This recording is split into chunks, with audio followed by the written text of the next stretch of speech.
Hello friends, welcome to உங்கள் சேவை channel. இன்னைக்கு நாம ஒரு சூப்பரான தகவல் பற்றி தாங்க தெரிஞ்சுக்க போறோம். அதாவது தற்போது நடைபெற்று வரும் சிறப்பு தீவிர திருத்தம், அதாவது 2026 தொடர்பாக இப்போ ஒரு தலைமை தேர்தல் அதிகாரியான அர்ச்சனா பட்நாயக் ஒரு அறிவிப்பு வெளியிட்டிருக்காங்க. இப்போ இதை பற்றின மொத்த இன்ஃபர்மேஷன் தான் இந்த வீடியோவில் பார்க்க போகிறோம். இந்த வீடியோவை ஸ்கிப் பண்ணாமல் கடைசி வரைக்கும் ஃபுல்லாக பாருங்கள். இந்த வீடியோ உங்களுக்கு பிடிச்சிருந்தா லைக் பண்ணுங்கள், சேனலை சப்ஸ்கிரைப் பண்ணி வச்சுக்கோங்க, ஃப்ரெண்ட்ஸுக்கும் ஷேர் பண்ணுங்க. ஓகே, அதாவது பிஎல்ஓ அதிகாரிகள் இந்த கணக்கீட்டு படிவங்களை மக்கள்கிட்ட கொடுத்து அந்த படிவங்களை பூர்த்தி செய்து ஒப்படைக்கணும் அப்படின்ற மாதிரி சொல்லியிருந்தாங்க. அதாவது 4/12/2025 நீங்கள் உங்களோடக்கான அந்த ஃபார்மை ஃபில் பண்ணி சப்மிட் பண்ணிடணும். அப்படி தவறும் பட்சத்தில் உங்களுடைய பெயர் இடம்பெறாமல் போகிறதுக்கும் வாய்ப்பு இருக்குது. அந்த மாதிரி நமக்கு கொடுத்துருந்தாங்க. இப்போ இதில் என்ன சொல்லியிருக்காங்கன்னு பார்ப்போம். 2022-25 வாக்காளர் பட்டியலில் ஒரு வாக்காளர் தனது பெயர் அல்லது உறவினரின் பெயரை கண்டறிய இயலாத நிலையில் 4/12/2025 பிற விவரங்கள் நிரப்பப்பட்ட கணக்கீட்டு படிவத்தை வாக்குச்சாவடி நிலை அலுவலரிடம் ஒப்படைத்தால் அவ்வாக்காளரின் பெயர் 9/12/2025 வெளியிடப்பட உள்ள வரைவு வாக்காளர் பட்டியலில் இடம்பெறும் சொல்லியிருக்காங்க. அதாவது ஒருத்தவங்க 2022 இல்லை 25 வாக்காளர் பட்டியலில் தனது வாக்காளர் பெயர் வரல, இல்லை உறவினருடைய பெயர் வரல அப்படின்றத தெரிஞ்சுக்கினீங்கன்னா நீங்கள் 4/12/2025 விவரங்களை நிரப்பப்பட முடியாமல் போயிருந்தாலும் உங்களுக்கு இந்த 9/12/2025 நீங்கள் அதை கொடுத்துட்டீங்கன்னா உங்களுடைய பெயர் லிஸ்ட்டில் வந்துடும் அப்படின்றத சொல்கிறாங்க. 4/12/2025 கணக்கீட்டு படிவத்தை நீங்கள் சமர்ப்பிக்காத பட்சத்தில் அவ்வாக்காளரின் பெயர் வரைவு வாக்காளர் பட்டியலில் இடம்பெறாது. சப்போஸ் நீங்கள் 4/12 கொடுக்கலைன்னா உங்களுடைய பெயர் இந்த வரைவு வாக்காளர் பட்டியலில் இடம்பெறாதுன்னு சொல்லியிருக்காங்க. 3 முறை வீடு தேடி சென்றும் கணக்கீட்டு படிவம் வழங்க முடியாத வாக்காளரின் பெயர்கள் வரைவு வாக்காளர் பட்டியலில் இடம்பெறாதுங்க. அதாவது உங்கள் வீட்டுக்கு 3 முறை தேடி வருவாங்க பிஎல்ஓ அதிகாரிங்க.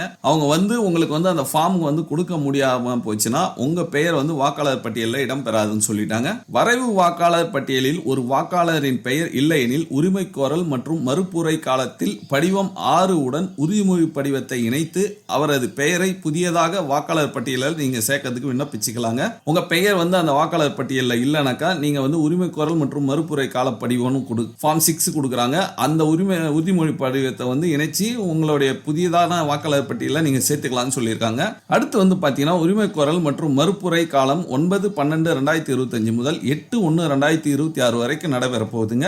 இந்த காலகட்டத்தில் வாக்காளர் பெயர் சேர்க்க, நீக்க அல்லது வாக்காளர் பட்டியலில் உள்ள பதிவுக்கு அந்த சட்டமன்ற தொகுதியின் வாக்காளர் பட்டியலில் வாக்காளராக பதிவு பெற்றவர் எதிர்ப்பு தெரிவிக்கலாம்னு சொல்லியிருக்காங்க. அது மட்டும் இல்லாமல் அறிவு கட்டம் சொல்றாங்க பாருங்க. நோட்டீஸ் ஃபேஸ் பார்த்தீங்கன்னா 9/12/2025 முதல் 31/1/2026 வரை நடைபெறும். இந்த காலகட்டத்தில் வாக்காளர் தகுதியை ஆய்வு செய்த பிறகு தேவையானால் வாக்காளர் பதிவு அலுவலரால் அவ்வகையான வாக்காளர்களுக்கு அறிவிப்பு வழங்கப்பட்டு வெளியிடப்பட்டு விசாரணை நடத்தப்படும் சொல்லியிருக்காங்க.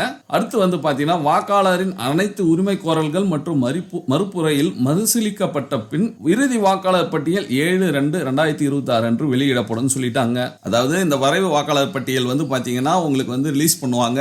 அதுல உங்க பேர் இல்லைனாக்கா நீங்க ஃபார்ம் 6 எழுதி உறுதிமொழி ஃபார்ம் எழுதி கொடுத்து உங்க பேர் நீங்க புதுசா விண்ணப்பிச்சுக்கலாம். அப்படி விண்ணப்பிக்கிறதுக்கு பார்த்தீங்கன்னா உரிமை கோரல் மற்றும் மறுப்புரை சொல்றாங்க. இதுக்கு நீங்க விண்ணப்பிக்கிறதுக்கு காலம் பார்த்தீங்கன்னா 9/12/2025 இருந்து 8/1/2026 வரைக்கும் நீங்க இந்த ஃபார்ம் நீங்க விண்ணப்பிக்கிறதுக்கு கொடுத்துக்கலாம். இந்த காலகட்டத்தில் உங்க பெயர் சேர்க்கறதுக்கு, நீக்கிறதுக்கோ இல்லை வாக்காளர் பட்டியலில் பதிவுக்கு சட்டமன்ற தொகுதியின் வாக்காளர் பட்டியல் வாக்காளராக பதிவு பெற்றவர் எதிர்ப்பும் தெரிவிச்சுக்கலாம். அடுத்து பார்த்தீங்கன்னா இந்த ஃபேஸ் அதாவது இது எப்போ நடக்கும்னாக்கா 9/12/2025 31/1/2026 வரைக்கும் நடைபெறும் சொல்லியிருக்காங்க.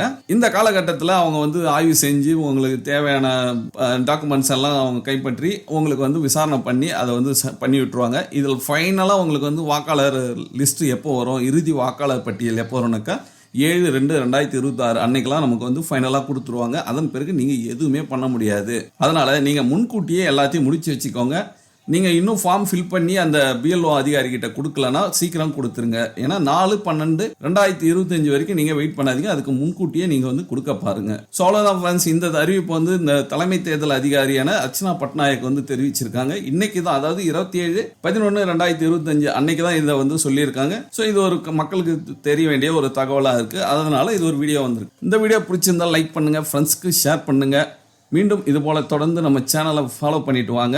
அடுத்த ஒரு நல்ல வீடியோவில் சந்திப்போம். நன்றி, வணக்கம்.